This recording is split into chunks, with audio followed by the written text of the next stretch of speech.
ಇದಕ್ಕಿಂತ ಮೊದಲು ಅಂದ್ರೆ ಈ ಸ್ವಾಮೀಜಿ ಈ ರೀತಿ ಪ್ರಸ್ತಾಪ ಮಾಡಿದ್ರಲ್ಲ ಅದಕ್ಕಿಂತ ಮೊದಲು ಸಿದ್ದರಾಮಯ್ಯನವರು ಮಾತಾಡಿದ್ರು. ಸಿದ್ದರಾಮಯ್ಯನವರು ಆದಮೇಲೆ ಡಿ ಕೆ ಶಿವಕುಮಾರ್ ಮಾತಾಡಿದ್ರು. ಡಿ ಕೆ ಶಿವಕುಮಾರ್ ಮಾತಾಡುವಂಥ ಸಂದರ್ಭದಲ್ಲಿ ಸಿದ್ದರಾಮಯ್ಯನವ್ರನ್ನ ಹಾಡಿ ಹೊಗಳಿದ್ರು. ಬನ್ನಿ ಏನು ಹೇಳಿದ್ರು ಡಿ ಕೆ ನೋಡೋಣ.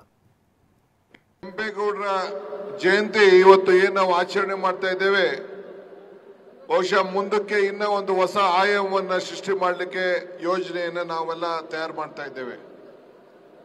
ಈಗಾಗಲೇ ಮಾನ್ಯ ಶ್ರೀ ಸಿದ್ದರಾಮಯ್ಯನವರು ಈ ಜಯಂತಿಗೆ ಅತಿ ಹೆಚ್ಚು ಒತ್ತನ್ನು ಕೊಟ್ಟು ಮಾಗಡಿ ರಸ್ತೆಯಲ್ಲಿ ಇರುವಂತಹ ಸುಮ್ನಹಳ್ಳಿಲಿ ಈ ಪದಾಧಿಕಾರಿಗೋಸ್ಕರ 5 ಎಕರೆ ಜಮೀನನ್ನ ಒಂದು ಹೊಸ ಪ್ರಾಧಿಕಾರ ಕಚೇರಿಯನ್ನ ಕಟ್ಟಬೇಕು ಅಂತ ಹೇಳಿ ಈಗಾಗಲೇ ಜಾಗವನ್ನ ಮಂಜೂರಾತಿಯನ್ನು ಕೂಡ ಮಾಡಿದ್ದಾರೆ. ಅದಕ್ಕೆ ಮುಂದಿನ ವರ್ಷದೊಳಗಡೆ ಅದಕ್ಕೊಂದು ಒಳ್ಳೆ ಉತ್ತಮವಾದಂತ ಐತಿಹಾಸಿಕವಾದಂತ ಚರಿತ್ರೆ ಉಳ್ಳಂತ ಒಂದು ಬಿಲ್ಡಿಂಗ್ ಅನ್ನ ಪ್ರಾರಂಭವನ್ನು ಮಾಡಲಿಕ್ಕೆ ಕಾರ್ಯಕ್ರಮವನ್ನು ಈಗಾಗಲೇ ನಾವು ರೂಪಿಸ್ತಾ ಇದ್ದೇವೆ. ಇದರ ಜೊತೆಗೆ ಮಾನ್ಯ ಶ್ರೀ ಮುನಿಯಪ್ಪನವರು ಬೆಂಗಳೂರು ಗ್ರಾಮಾಂತರ ಜಿಲ್ಲಾ ಮಂತ್ರಿಗಳು ಅವರು ಕೂಡ ಸುಮಾರು ಮುಖ್ಯಮಂತ್ರಿಗಳ ಮೇಲೆ ಒತ್ತಡವನ್ನು ತಂದು ಅವತಿಯಲ್ಲಿ ಒಂದು ವಿಶೇಷವಾದಂತ ಅಧ್ಯಾಯ ಕ್ಷೇತ್ರ ಅಲ್ಲಿ ಒಂದು ಸ್ಮಾರಕವನ್ನು ಮಾಡಬೇಕು ಅಂತೇಳಿ.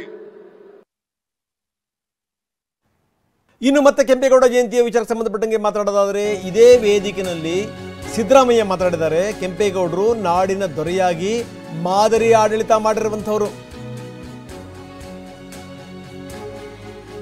ಕೆಂಪೇಗೌಡರ ಜಯಂತಿ ಕಾರ್ಯಕ್ರಮದಲ್ಲಿ ಮಾತಾಡಿದ್ದಾರೆ. ಬೆಂಗಳೂರು ಬೆಳೆಯೋದಕ್ಕೆ ಕಾರಣವೇ ಕೆಂಪೇಗೌಡರು. ಕೆಂಪೇಗೌಡರ ದೂರದರ್ಶಿತ್ವ ಕಾರಣ. ಎಲ್ಲ ಜನಾಂಗ ಜಾತಿಯ ಅಭಿವೃದ್ಧಿಗೆ ಅವರು ಪ್ರಯತ್ನ ಮಾಡಿದ್ರು. ನಾವು ಮಾನವರಾಗಿ ಬದುಕೋಣ, ಜಾತಿ ಧರ್ಮದ ಬದಲಾಗಿ ನಾವು ಮಾನವರಾಗಿ ಬದುಕಬೇಕು. ವೇದಿಕೆಯಲ್ಲಿ ಸಿಎಂ ಸಿದ್ದರಾಮಯ್ಯನವರು ಹೇಳಿರುವಂತ ಮಾತಿದು. ಕೆಂಪೇಗೌಡರಿಂದ ನಮ್ಮೆಲ್ಲರಿಗೂ ಸ್ಫೂರ್ತಿ ಬರಲಿ, ಪ್ರೇರಣೆಯಾಗಲಿ. ಯಾಕಂತಂದ್ರೆ ಅವರು ಈ ನಾಡಿನ ದೊರೆಯಾಗಿ ಒಂದು ಮಾದರಿ ಆಡಳಿತವನ್ನು ಕೊಟ್ಟಿದ್ದರು. ಮಾದರಿ ಆಡಳಿತ ಅವರು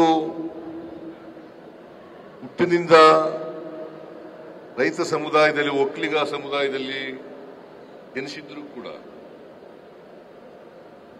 ಅವರ ಆಡಳಿತದ ಅವಧಿನಲ್ಲಿ ಯಾವತ್ತೂ ಕೂಡ ಜಾತಿ ಧರ್ಮ ವಿಂಗಡಣೆ ಮಾಡತಕ್ಕಂಥ ಪ್ರಯತ್ನವನ್ನ ಮಾಡಲಿಲ್ಲ. ಎಲ್ಲ ಜನಾಂಗದವರು, ಎಲ್ಲ ಜಾತಿಯವರನ್ನು ಕೂಡ ಅಭಿವೃದ್ಧಿಪಡಿಸ್ತಕ್ಕಂಥ ಪ್ರಯತ್ನವನ್ನ ಮಾಡಿದ್ರು. ಕೃಷ್ಣದೇವರಾಯರ ಕಾಲ, ಆ ಕಾಲದಲ್ಲಿ ಬೆಂಗಳೂರು ನಗರದ, ಬೆಂಗಳೂರು ಪ್ರಾಂತ್ಯದ ಆಡಳಿತರಾಗಿದ್ದರು. ಅವರನ್ನು ನಾಡಪ್ರಭು ಅಂತ ಕರೀತೀವಿ.